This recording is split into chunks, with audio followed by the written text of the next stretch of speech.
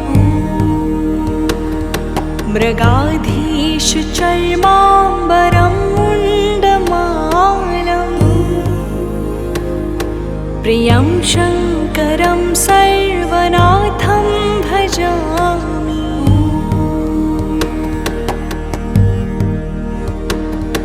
प्रचण्डं प्रकष्टं प्रगल्भं परेशम्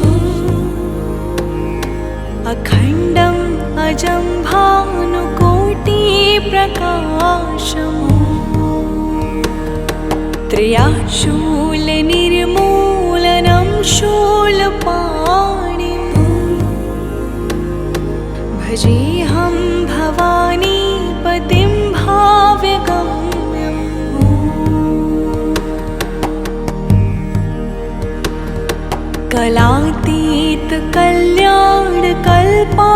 कलातीतकल्याणकल्पान्तकारी सदा सज्जनानन्ददाता पुरारी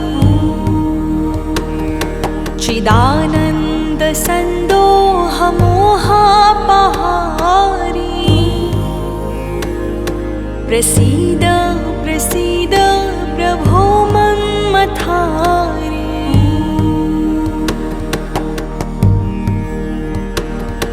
न यावदुमानाथ पादारविन्दम्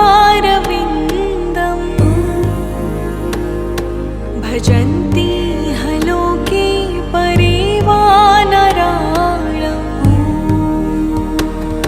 न तावत् सुखं शान्ति सन्तापनाशम्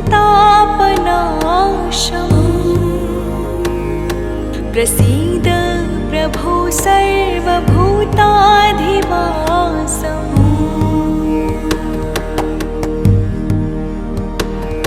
न जानामि योगं जपं नैव पूजा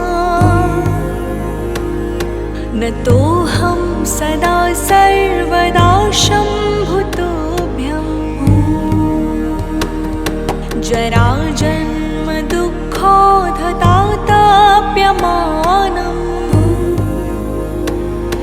प्रभो पाहि आपन्नमामीश शम्भो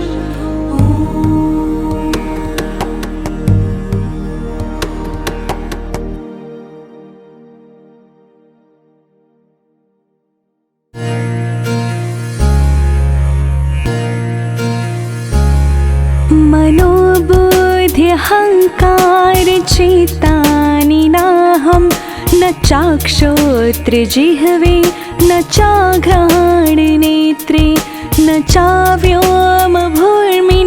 न तेजो न वायुः चिदानन्दरूपः शिवोऽहं शिवोऽहं चिदानन्दरूपः शिवोऽहं शिवोऽहं न चाप्राणसंज्ञो न वै पञ्चवायुः न वा सप्तधातुन् न वा पञ्चकोशः न वा पाणिपादो न चोपस्थिपायु चिदानन्दरूपः शिवोऽहं शिवोऽहं चिदानन्दरूपः शिवोऽहं शिवोऽहं चिदानन्दरूपः शिवोऽहं शिवोऽहं न मे द्वेषरागो न मे लोभमोहो मदो नेव मेनेव मात्सर्यभावः न धर्मो न चार्धो न कामो न मोक्षः चिदानन्दरूपः शिवोऽहं शिवोऽहं चिदानन्दरूपः शिवोऽहं शिवोऽहं चिदानन्दरूपः शिवोऽहं शिवोऽहं न पुण्यं न पापं न सौख्यं न दुःखं न मन्त्रो न तीर्थं न वेदो न यज्ञः अहं भोजनं नैवेभोज्यं न भोक्तां चिदानन्दरूपः शिवोऽहं शिवोऽहं चिदानन्दरूपः शिवोऽहं शिवोऽहं चिदानन्दरूपः शिवोऽहं शिवोऽहं न मृत्युर्न शङ्का न मे जातिभेदः पिता नैव मे नैव माता न जन्मः न बन्धुर्न मित्रं गुरुर्नैव शिष्यः चिदानन्दरूपः शिवोऽहं शिवोऽहं चिदानन्दरूपः शिवोऽहं शिवोऽहं चिदानन्दरूपः